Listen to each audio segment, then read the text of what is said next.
Felipe Investe aqui. No vídeo de hoje, mais um acompanhamento mensal do fundo Vinho 11. Vamos ver como é que está e tal, as movimentações. Aqui informações gerais, um valor da cota a mercado em R$ 4,91 e o valor patrimonial da sua cota em R$ 10,20.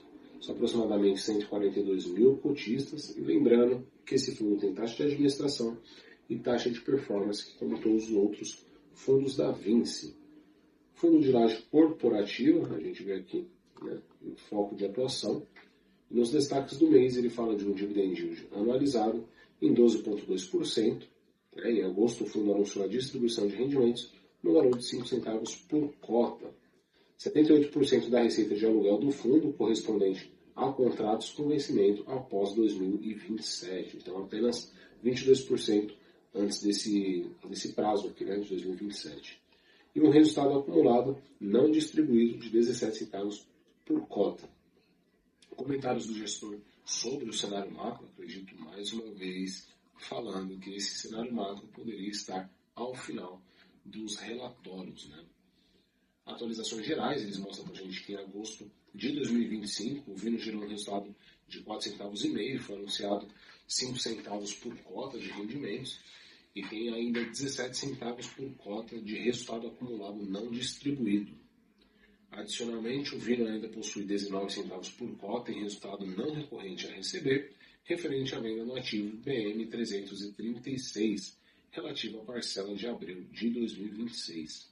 Ainda nesse mês foi liquidada a última parcela do CRI 13, vinculado ao mesmo ativo, em linha com o vencimento original da dívida, ou seja, eles têm ainda uma parcela para receber e quitaram a dívida, né, o que é muito bom.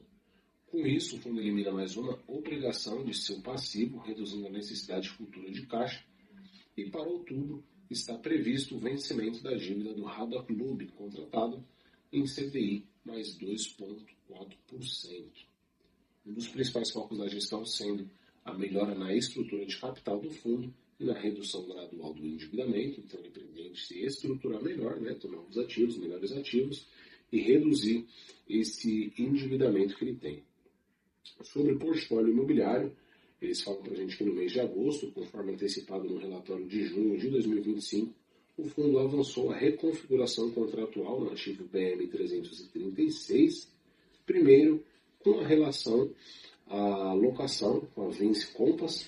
Já havia previsto a extensão de contrato atípico referente a 2.680 metros quadrados, da área de até 2030, né, conforme a deliberação da Assembleia realizada em agosto de 2019. Ainda foi acordada a renovação contratual da Austral, ocupante do terceiro andar, em 745 metros quadrados, em modelo típico, com vencimento em agosto de 2030, atualmente em trâmite de assinatura. Então, praticamente já está fechado. Já a Capstone, também no segundo andar, 745 metros, e a Strathcat, em 529 metros, no quarto andar, que ocupavam as suas áreas sublocatárias, passam a configurar como locatárias diretas, em contratos previamente acordados, com vencimento até maio de 2028 e janeiro de 2030. A reconfiguração contratual e os novos patamares de aluguel aproximam o ativo das referências atuais do mercado, implicando em uma redução de cerca de 23% em relação ao aluguel anterior praticado, ou seja, ele diminuiu ali o preço do valor do aluguel por metro quadrado em 23%. Trata-se, contudo, de uma alteração já programada e prevista desde a Assembleia de 2019. Então, isso daqui eles já sabiam que iria acontecer desde o ano de 2019. No ativo Vitacura, também em agosto foi celebrado um novo contrato de locação e o contrato com um prazo médio de 24 meses, 2 anos e um único ocupante. Eleva a taxa de ocupação média da alteração até o final do ano para acima dos 90%. Então, muito bem, a Vinci segue trabalhando bastante, né? DRE, a gente vê aqui, resultado que ele gerou 4,5 centavos, pagou 5 centavos, tem 17 centavos de resultado acumulado não distribuído. O histórico de distribuição ele vem pagando 5 centavos já há um bom tempo, né? Vai fazer praticamente um ano. A estimativa de rendimentos, ou seja, o seu guidance, fica ali em torno de 4,5 centavos, 5 centavos, gente vê aqui, né? Questão da sua rentabilidade.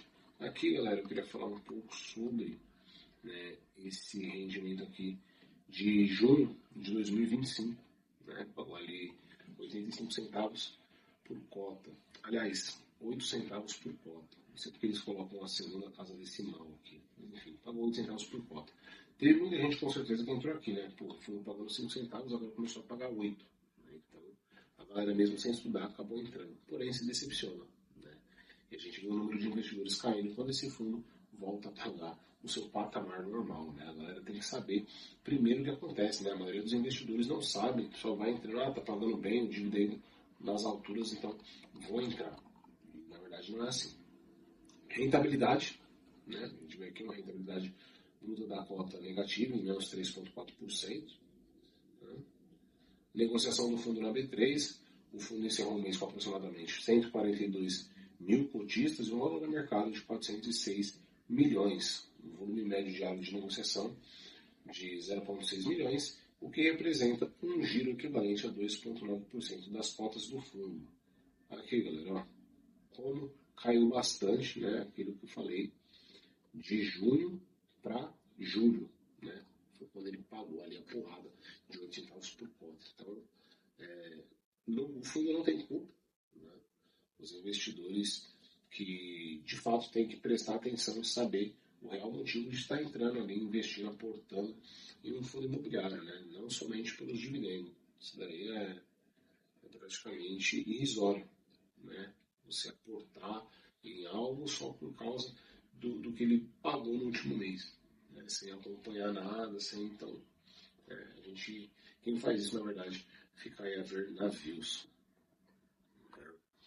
Aqui a gente vê a carteira do fundo, que ele tem imóveis, aplicações financeiras, obrigações imóveis a prazo, as parcelas a pagar e a receber, e o patrimônio líquido total. Né? A gente vê aqui as suas obrigações, né? Bem middle riskzão, né? Esse CDI mais 3,5, Rada Clube. Cara, esses imóveis da Rada Clube é muito bom, mas muito bom. Cronograma de obrigações a prazo do fundo, a gente vê aqui, né, que 2026 já começa a ficar salgado, então provavelmente ele vai ter que vender algum imóvel aí e tal, porque a sua renda vai cair. Né? Se não tiver venda de nenhum ativo, de nenhum imóvel, infelizmente a renda desse fundo vai cair. Né? Aluguel médio dos contratos típicos, a gente vê aqui em questão do mercado, né, em questão do Vino 11, então o mercado cobra R$ 115 por metro quadrado, o Vino 11 cobra R$ 79. Taxa de ocupação média, a gente vê aqui. Né? Inadimplência líquida média, 0. Aqui o portfólio, né? Eu queria bastante que eles vendessem esse ativo da Globo, né? Ia dar um lucro bem interessante, uma boa diversificada. Só ele equivale aqui a 47% da receita de aluguel. Então, é uma boa diversificada. Tipo de contrato, 74% atípico, 26% típico. Segmento de atuação, comunicação e mídia, com certeza a Globo leva a maior fatia. Cidade que ele tem ali os seus escritórios, 76% São Paulo, 24% Rio de Janeiro. O prazo médio dos seus contratos, 6,7 anos. Vencimento deles em 19% 2025, 2% 2027. Já nas revisionais, ele tem bastante aqui em 2025, 14%, e 2023, né, 2024, aliás, 23%. Mês de renovação índice de reajuste, e bastante para outubro, e mais para dezembro, né, aproximadamente 78%. Né? Então, os índices aqui, 87% IPCA, 13% IGPM. Aqui a localização, né, tem no Leblon e no Maitá, né, aqui perto do Duque de Caxias e tal, né, perto de Botafogo, na verdade, no Leblon. A gente vê aqui os imóveis, né, bonitos imóveis, inclusive. Né. Aqui são os imóveis de São Paulo, a gente vê Pinheiro, Jardins Paulista, Shopping Zaidan e Alphaville. Alphaville é uma região muito top aqui de São Paulo, eu falo top financeiramente, né? A gente vê aqui esse imóvel, pelas fotos não tem nem sujeira na rua, né, galera? São os imóveis bem localizados, principalmente aqui na cidade de São Paulo. Aqui o imóvel da Rada Globo, né? Região muito boa também, região cara. E aqui o imóvel da Globo, né? Onde eu acredito que eles poderiam vender esse ativo. O principal locatário tem a Globo, então ele vai dar uma bela diversificada, uma boa diversificada aí no seu portfólio. Tem glossário e tal, a gente fica de olho, galera, né? Vamos ficar de olho aí. Para esse ano praticamente não vamos ter novidades assim muito relevantes, mas ano que vem a gente começa a analisar esse fundo de fato ali minuciosamente, que é onde a sua alavancagem, a sua amortização, ela começa a crescer. E a gente vai ver como que esse fundo vai fazer para gerar esse dinheiro, né? Tem que vender algum imóvel e tal. Espero que não venda os imóveis bons para pagar a dívida. Venda o imóvel da Globo. Né? Basicamente é isso, galera. Qualquer novidade que eu trago para vocês. Lembrando, é a minha opinião, tá? Sobre esse fundo imobiliário e qualquer outros fundos imobiliários que vocês veem aqui no canal.